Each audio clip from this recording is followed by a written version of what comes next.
Tennessee football got a major win in the courtroom last week with Judge Clifton Corker granting a temporary injunction in the ongoing lawsuit brought by the states of Tennessee and Virginia against the NCAA. This is good news for the Vols in their ongoing investigation brought by the NCAA. And from a larger scope, it also means that NIL rules from the NCAA are frozen, at least for the time being. Welcome into the Volunteer State. I'm Blake Toppmeyer alongside the Knoxville News Sentinel's Adam Sparks. John Adams not with us today. I believe he's out having coffee with Philip Fulmer, or so he told me. So we'll get an update from John next week. But today we wanted to bring you up to speed on the latest in the court case involving Tennessee and the NCAA, also the NCAA investigation into Tennessee. But we want to talk a little bit of on-field matters as well. So first half of the pod will be NCAA courtroom stuff. Second half of the pod will be taking a look at Tennessee's schedule and what it might mean for their college football playoff pursuits. So, Adam, let's start with the courtroom. It was last Friday, sort of the Friday news dump that we have come to expect in our industry as it goes, usually around 4 o'clock Eastern time, maybe even 5 o'clock on a Friday. Every journalist knows, be ready. That's when the news is coming. And that was the case here. Judge Clifton Corker, in the case brought by the states of Tennessee and Virginia, granted the preliminary injunction that they sought against the NCAA. The upshot of this is the NCAA's NIL rules against NIL being used as a recruiting inducement. Well, those rules are frozen, at least for the time being, until the court case is concluded. But bringing it back home to the Vols, what does this ruling mean for the NCAA's investigation of Tennessee? Because the court case is separate, but it's undeniably related and linked to the NCAA investigation of Tennessee. Yeah, I mean, directly, it means that the NCAA cannot include, at least in theory, they cannot include NIL-related violations in the notice of allegations if they do end up issuing one to Tennessee. It takes what's probably going to be the most serious charges in this current NCAA investigation, sort of takes them off the table. And even more so than that, maybe not more so, but in addition to that, one tactic that the NCAA could have done if the preliminary injunction was granted, which it was, freezing NIL rules. Another tactic the NCAA could do was say, well, what Tennessee did was not NIL related; it was booster related. So these are violations by boosters, not by an NIL collective or part of NIL. It would just be sort of a reinterpretation of a rule. And so there was a thought around this investigation that NCAA could try plan B with that. But if you look in the last couple of lines of that 13-page injunction order, Clifton Corker made it clear that he sees boosters and NIL collectives basically as the same entities. And so that takes plan B off the table for the NCAA, at least in theory. So what you have left is probably some lesser serious charges and maybe even some things that Tennessee could negotiate, like in a negotiated resolution. So rather than us talking about, could Tennessee get the postseason ban or something this time around, if there is a notice of allegations, we're probably more talking about Tennessee getting a slap on the wrist for maybe some level 2 violations or whatever. And nothing will surprise me, so we'll see what happens. But it's certainly in the NCAA's court now, both in the NCAA investigation, but then also in court, whether or not they want to pursue this at trial. But Tennessee, UT is sort of in the power seat now. They can sort of dictate some things because the teeth has been taken out of the NCAA enforcement side. Yeah, and the judge sort of tipped his hand as to which way he's leaning in the ongoing lawsuit as well. Like you said, the NCAA can decide whether they want to take this to a judgment or not. But in Corker's ruling for the preliminary injunction, he sort of hinted basically don't expect him to change his mind if this reaches a conclusion in the lawsuit. And that would match what we've seen for the past couple of years now. The NCAA really struggles in these antitrust cases that are taken to court. Sort of started 3 years ago with that Austin case, which the NCAA lost 9-0, and Supreme Court Justice Brett Kavanaugh wrote in his opinion that the NCAA is not above the law, and that as it stood, the NCAA was really kind of playing with fire with the antitrust law if they didn't change their ways. Well, the NCAA hasn't changed its ways, and sure enough, as Kavanaugh predicted, they're getting beat repeatedly in the courtroom. So, yeah, from a Tennessee sense, it's like this is good news for Tennessee in the investigation.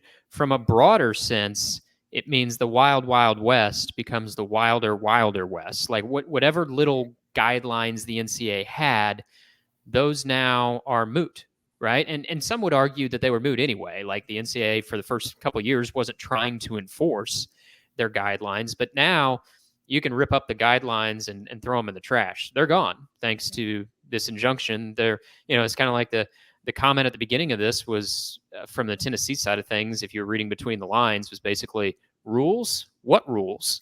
Well, now that's literally the case. There are no rules because the judge has frozen the rules. Yeah, I can. So let me ask a couple of frequently asked questions from UT fans since this has happened. One of them is, does this only apply to Tennessee and Virginia because they brought the lawsuit? No, it's nationwide. So it was the judge enjoined the NCAA in the injunction, meaning that like the NCAA has to abide by this in all their affairs and all. And I think it said all their agents, all their employees, everybody the NCAA employs, they can't enforce NIL rules. So this is for everybody. So like UT and Tennessee schools they don't get like some kind of advantage because this happened in the state of Tennessee. Another question I got was like, how many old rules can they break now that they're not rules? Like how wild of this Wild West can they get? I'm curious to see, because I think I've looked around the country and I've seen a lot of collectives and schools and a lot of media members sort of tiptoe into this, not sure like this, there's no rules, so there should be some advantages now that weren't there before, but what are they? And I think that tells you that people were breaking so many of the quote unquote rules or guidelines before that they don't really know what they can do now that they didn't do before. And I think there maybe won't be as much of a difference early on. I sort of have used this analogy. When I drive on I-40 out here, I drive about 82 miles an hour. I'm always a left lane guy. 82. You and everybody else. That's right. That's right. Yeah. We're all driving about 82. We're in the left lane, and that's technically illegal in the state of Tennessee. The speed limit's 70. Montana, a number of years ago, did not have a speed limit. I was in Montana a few years ago. I think they may have had it by then. I got a terrible ticket in Wyoming. But anyway, beside the point. In Montana a few years ago, they didn't have it. Well, if you were driving through Montana there, you weren't driving 100 because there was no limit. You were still driving about 82 to 85. So you're doing the same things with or without a rule. It's just now you can't get caught doing that. So you can do it a little more brazenly. You can do it with a little more freedom than you could before. There's no risk involved. And so that will ramp things up gradually, but I don't think this is going to go like Wild West to Wilder West like overnight. We already had a few days of this. I do think you're going to see more high school athletes get educated on this, to how much they can do. And eventually we're going to hit a wave of athletes running up the price in a bidding war. This happened in February, so there are kids committing right now, but most of them were kind of committing in January. We'll have another wave here in not too long, but you'll probably have a big commitment wave like in the summer. So does that mean we're going to get like some high bids coming in like at the end of the school year? I'm curious to see when that is, because like in the NFL, you have free agency, and when those numbers are going to skyrocket when somebody hits free agency. Well, everybody's sort of in free agency now in terms of high school recruits. And then once guys go into the portal in April, you're going to see numbers thrown around more. I saw a report today, and I'd cite them, but I forget which one it was. They were quoting some guys that talked to NIL collectives around the country, and collectives were a little disappointed in this. They were happy on one hand, they were a little disappointed on the other, or maybe some trepidation there. because now they're going to be held to their contracts. Like Right. before, if you were sort of a slimy NIL collective, and we saw this all around the country, you could promise the moon and deliver half that. And so guys would go into the portal because they were promised something on a back channel, but nothing was on paper. And then once they get into the portal, a team had said, or a collective representing a team associated with a team would say, hey, jump in the portal, we'll give you $100,000 to come here. And then they jump into the portal and say, well, 100 over your career. What we meant was 50 this year, but 100 over your career. And so then the guy gets stuck, or he's got to go to the school because he's already in the portal. High school kids the same way. We're going to give you this much once you get here and you're signed and enrolled and all that. And nothing's ever on paper, because a lot of these schools, I know this is going to shock a lot of people, but a lot of these schools don't actually have this money. I'm sorry, the collectives. I keep saying schools, same thing. These collectives actually don't have this money. Like they don't have it. They don't have it available. Mm-hmm. I mean, as soon as we find out how many of these NIL collectives are taking out loans, short-term loans to pay to get players, I think people are gonna be sort of surprised. But so some of these collectives are floating, I think, more than sort of charging through, and now they've got to put pen to paper with a lot of official things. Maybe this corrects the market. I think that's probably the best thing that it could do. Yeah, and it allows athletes, as you said, to sort of get it in writing. I mean, before, if you got your offer in writing, at least according to the NCAA rules, that could be declared an inducement and pay for play. And, you could be in trouble if the NCAA comes sniffing around. Now, without these rules, you can say, okay, that sounds like a nice offer. Let's put it in writing and have my attorney look it over, and we'll sign some contracts here and reach an agreement. Yeah, amateurism in 2024 sounds like a business, doesn't it? Been a business for a long, long time, and now we're just dropping all pretense.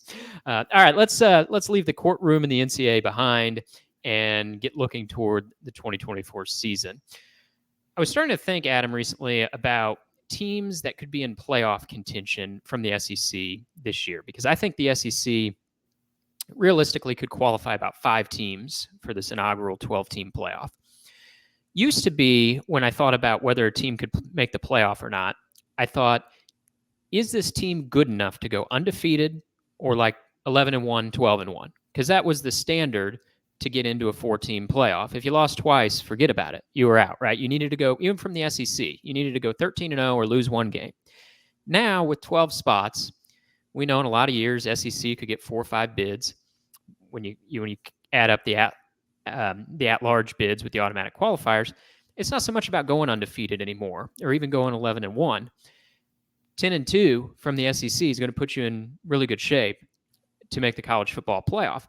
And so now when I think about a team's credentials in the preseason about contending for the playoff, I am really looking heavily at their schedule. Like, to me, the schedule matters more than ever about, are you a contender or a pretender in the playoffs? Like, if your schedule's easy enough that you think there's a path to 10-2, there's a shot for the playoff. On the other hand, if you get a bad draw from the schedule makers, you could have a pretty good team, but you're not gonna get there because the schedule's not going to allow it. And so as I look around the SEC at the schedules, I actually think Tennessee got a reasonably favorable draw.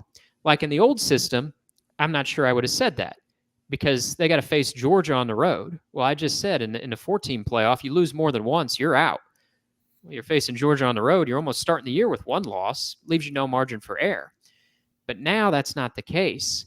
And so you look at it at the schedule, yeah, Tennessee's got Georgia on the road. They get Alabama at home, but this could be a bit of a down year for Alabama with the coaching change, some transfers. And they get Oklahoma on the road. Those are the 3 biggies. But I'd rather face Oklahoma than Texas. And if there's ever a time to play Alabama, it's this year in Neyland Stadium. And you can lose to Georgia and still make the college football playoff. So as I look at it, I think Tennessee's got a pretty good schedule draw. I'm not saying they're going to make the playoff, but I think this schedule puts them in good shape to be a contender for the playoff. What do you think? Yeah, I think you hit on a good point about how we're going to judge playoff caliber teams in the preseason different now than we did before. It's going to be more projecting like we would NFL playoff teams. So, in the past, I would say, well, the Tennessee Titans, can get to the playoff if they go 9-7, like under the old 16-team thing. 9-7, 10-6, they're in.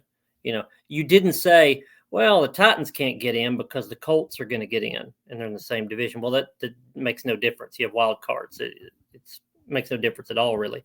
And so like in the NFL, you would say you got to get to a certain number, 9, 10 wins, and you may need to win this game, and this game, especially late in the season.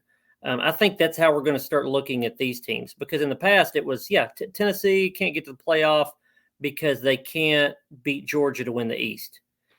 Even if they won the East and beat Georgia, then they get there and they'd have to beat Alabama, probably beat Alabama twice in a season to get to the playoff. So there was always just these big roadblocks. Now I think you're right. You get to 10 and you're in the SEC, not everywhere else. So can you pick out 2 losses and stop there in the schedule? I think so. I mean, in the preseason at Georgia, I chalk up as a loss. Alabama is a toss-up because it's at Neyland and because we kind of don't know what we're going to get out of Alabama. Alabama's still going to be really good, but are they going to be elite? I'm not sure. At Oklahoma is a toss-up. So now we've got 2 toss-ups and a loss. And there may be another one in there.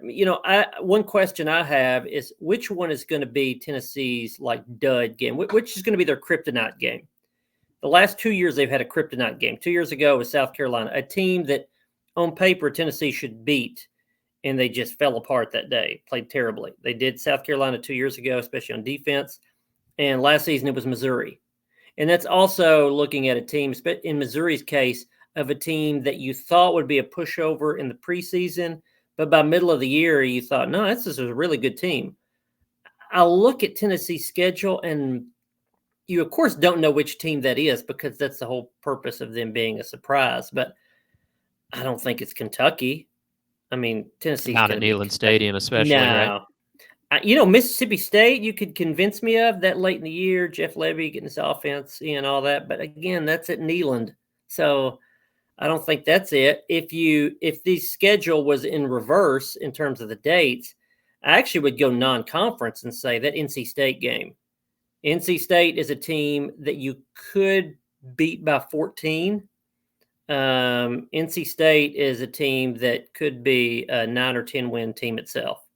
And you also, I think you have to think about what's a team that has a chance of being pretty good but not great, but they do have a veteran quarterback. See, that's what Missouri had last year. That's what South Carolina did 2 years ago. You just got the best that you could out of your old quarterback, your veteran quarterback. NC State has Grayson McCall from Coastal Carolina. So they've got a guy to the portal that has thrown for 14,000 yards or something. But it's early in the year. So it's week 2. So I don't even know if I can count that one as a surprise type opponent.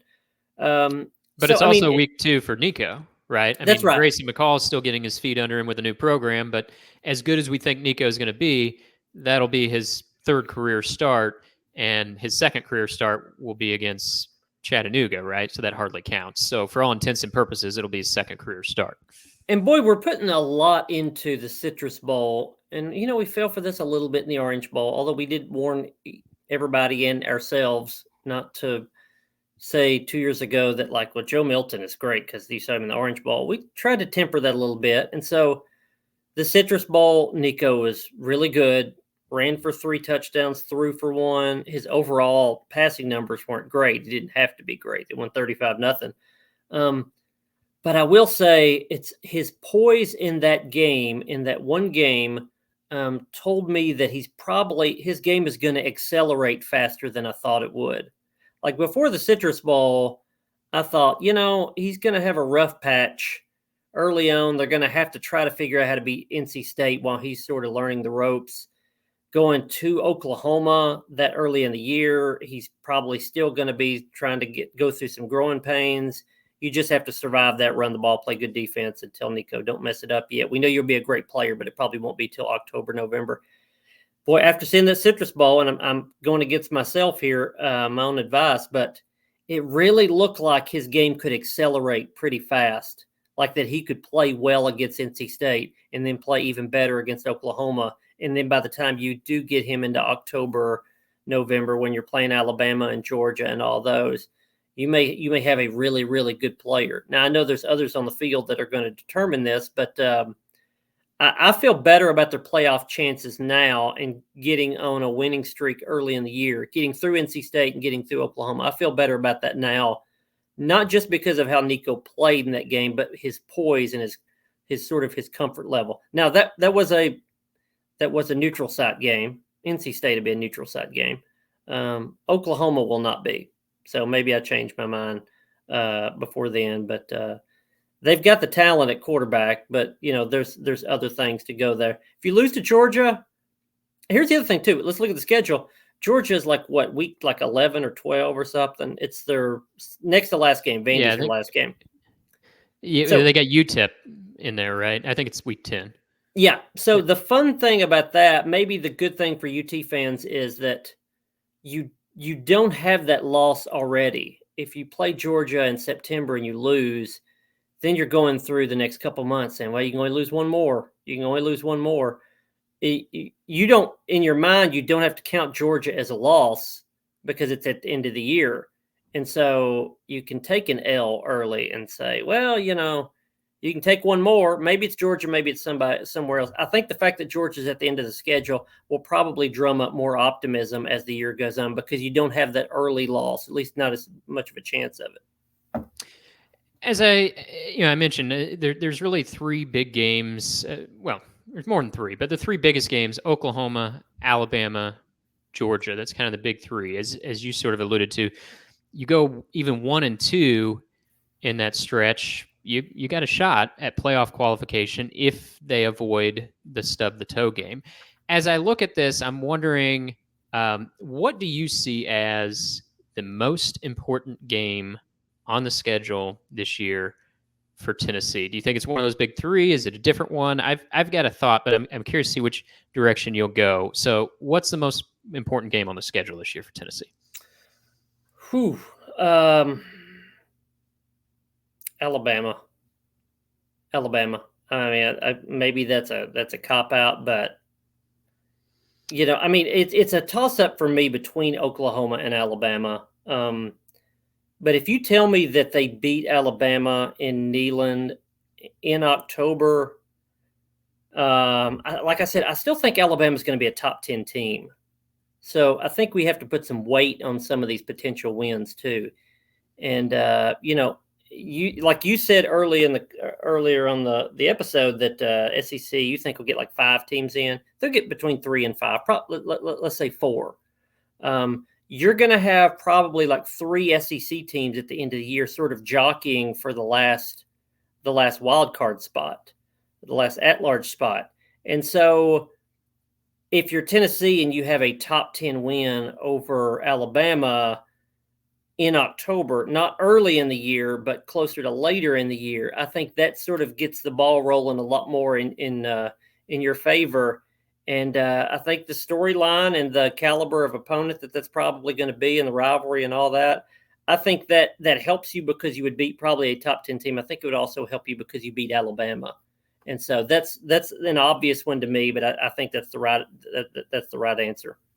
I think so too. And I was debating between Oklahoma and Alabama, and I was wondering which way you would go. I thought you would probably pick one of those two, and I landed on Alabama as well for a couple of reasons. One, I think if Tennessee beats Alabama, I think they could be in the playoff.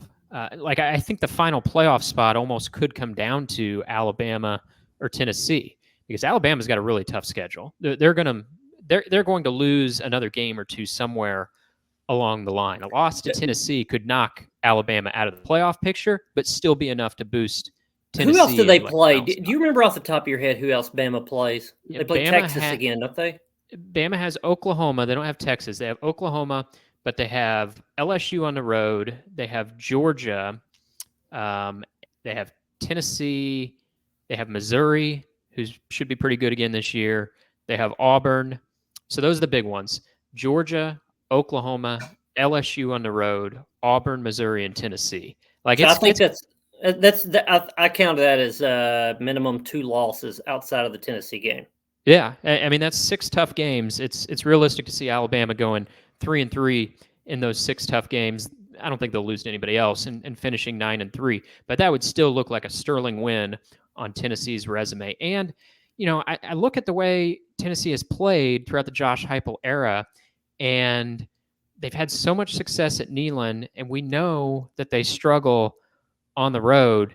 And so, yeah, I could point to that Oklahoma game at Norman and say that's a big one. It is. But I just think if they can defend the home turf this year, even if they have some of those road struggles, they could lose in Norman in September. We know the way the playoff goes, it's a little easier to recover from an early season loss than a later in the season loss. So they could lose to Oklahoma in September, bounce back, take care of business against Alabama at home, defend Neyland Stadium, and then Georgia could be ranked number 1 when that game rolls around in Athens. You lose to number 1, I don't know if you're going to lose that much footing in the rankings. I think if there's a win against Alabama on the resume, even with losses to Oklahoma and Georgia, I think Tennessee would have a great candidacy. It's just getting back to what you said earlier. Is there going to be that other game that trips them up? Could they beat Alabama? All this other stuff that I'm talking about happens, but then a loss to NC State keeps them out of the playoff, or some other SEC opponent that on paper we think Tennessee could beat. I think that's actually pretty plausible, right? They get up for the Bama game, they beat Bama at home. We saw it just 2 years ago, and then they lose to South Carolina on the road. I think that really is something to consider. And in fact, I think I would almost predict that at this point. That Tennessee makes the playoff? That they don't, because they're going to get kneecapped by somebody out of left field. I think I would predict they beat Alabama just like they did in 2021. I think they'll lose to Oklahoma and Georgia. So right there, they could be 10-2.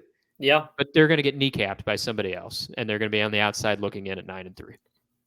Well, it's funny is when those would happen, it would change the narrative of the season. Let's say they did trip up or just get beat fair and square to NC State. If you lose to NC State, that next week on the pod, we're not talking about the playoff. We're talking about they got to figure out how to beat Oklahoma and sort of right the ship and all that. But if you're beating NC State, you're beating Oklahoma, and then you're getting to the Alabama game and you're undefeated, for sure we're talking about a playoff. And then the trip up game later on would be more of a shocker and would seem like more is on the line. So I guess you could have trip up games sort of anywhere. You think about the 2022 season. It took overtime to beat Pitt, to win at Pitt. And that was like, week 2 or something. If Tennessee doesn't win at Pitt in overtime there, Cedric Tillman catching a touchdown pass, Trey Flowers getting a sack, then we're not talking about a playoff the rest of that year. The win over Alabama is just like, hey, that was great. They beat Alabama. And so when your sort of trip up game happens, dictates a lot of where the narrative goes. And it doesn't feel like a trip up game if it's early in the season because you don't know what you have yet. So again, I look late in the year and I just don't know who that team would be. Again, South Carolina was near the end of the year. The Missouri game last year was near the end of the year. They're not going to lose to Vandy.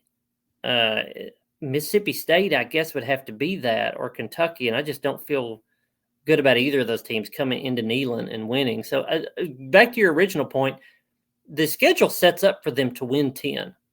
But, I know we'll get more into it as we get closer to spring practice, but you've got the questions with Nico. Your offensive and defensive lines have to be very good. They can't be pretty good. A lot of veterans are coming back there. Sometimes that can work out to where you say, well, this is a dominant force, all these older guys coming back. Sometimes you can get sort of, guys come back and take things for granted and say, we were pretty good last year, we'll be pretty good this year. And there's not that hunger there. I'm not saying Tennessee's going to have that, but sometimes you can take it for granted just because proven guys come back that they're going to be dominant. So you've got to have really elite play on both of the lines. The secondary is going to be completely rebuilt, but there are issues in secondary already. We'll see if that makes any difference. I just come down to the wide receivers. 2 years ago they had the best wide receiving core in the country, and last year they underwhelmed. We don't know how much of that had to do with the quarterback and how much was the wide receivers. They've got a lot of pieces they're putting together to find the right wideouts, but they've got to have 4 really good ones. And Squirrel White is good, but Squirrel White is not a 1. He's a 2 or a phenomenal 3 in terms of ranking. Brew McCoy is a really good wide receiver, but he couldn't walk until a few weeks ago. His rehab's going really well, but still he's coming back off a serious injury. Chris Brazel was a really good pickup in the transfer portal, but he was at Tulane last year. So if you say, well, but he was really good at Tulane. Well, Dante Thornton was pretty good at Oregon too, and he didn't give you much last year. Mike Matthews is a 5-star freshman. He's a 5-star player, but he's a freshman. So, there's just so many what ifs in that receiving core. You got to find at least 3, but probably 4. And at this point, I think they've got some pieces there, but I just don't know if they have a dominant, help you carry you to the playoff type of wide receiver. It'll be interesting to see in the spring. Yeah, I'm glad you corrected me, Adam. I think I mentioned earlier that Tennessee beat Bama in 2021. It was in playoff contention before losing to South Carolina. It was 2022. The years blur together like Sure. Josh Heupel's offense. On the way out the door, just kind of had a thought because I'm sitting here, as we're talking about this, I'm thinking, what is the biggest threat for a trip-up game outside of the big 3 opponents that we're talking about? And I'm struck by the fact that we have the one team we haven't mentioned is the rival that's tortured Tennessee almost to the extent that Alabama has for the last 20 years, Florida. Now, I don't think Florida's going to be very good this year. And yet there's been some other years where Florida didn't have a great team and still beat Tennessee. And in fact, I believe the number is 17 out of the last 19 meetings Florida has won. Now, the 2 times Florida lost was in Neyland Stadium, including a couple years ago against Josh Heupel. So Heupel does have a win against Florida, but didn't beat him last year in the Swamp. Florida thumped him pretty good last year in the Swamp. And yeah, I think Tennessee is going to have a much better team than Florida does. But as you look at the schedule, that game's sandwiched in between a road game in Arkansas and then Alabama the next week. Well, I don't know. Just maybe it's the memories of those matchups in years past. But I think maybe that's the trip-up game that we were kind of overlooking. And I'm overlooking it, obviously, because I don't think Florida's going to, I think Florida could be a 4 or 5 win team again this year. But I mean, against Tennessee. Yeah, I mean, it's not in the Swamp. It's in Neyland. But 2 years ago, Tennessee was a top 5 team, and it took Kamal Hadden catching pulling down an interception at the 10-yard line at the end to seal that game against a very mediocre Florida team. And that was in Neyland. Maybe it helps Tennessee that it's being played later this year than it normally is, because you don't have the sort of that hex game that hits you right in the face as soon as the season starts. But I think a lot of that depends on where Billy Napier is. Is Florida in the let's win one for Billy mode, or is Florida in the let's pack up Billy's bags mode? and it might be let's win one for the interim coach mode by that point. That's right. So I don't know. It depends on which Florida we get. They do have some talent there. They've recruited reasonably well, but the wheels could be coming off of that thing by then. And I don't have Florida's schedule in front of me, but I know it's a it's a really tough schedule. Yeah, it's one of the toughest. If they've already got a couple 3 losses by then, you're going to see people trying to push Billy out the door. So we'll see. That's certainly a trip-up game because of the history of it, though. That's for sure. All right, spring practice starting soon for Tennessee. Adam, of course, will have the coverage of that when it gets underway, and you should check out knoxnews.com because he's had even more updates this week on what's going on with the NCAA case and when the NCAA may have started looking around at Tennessee and what Tennessee was doing on the front end to prepare itself for that. Again, you can find all of his coverage over at knoxnews.com, and we will be back with you next week. Thanks for listening to this edition of the Volunteer State.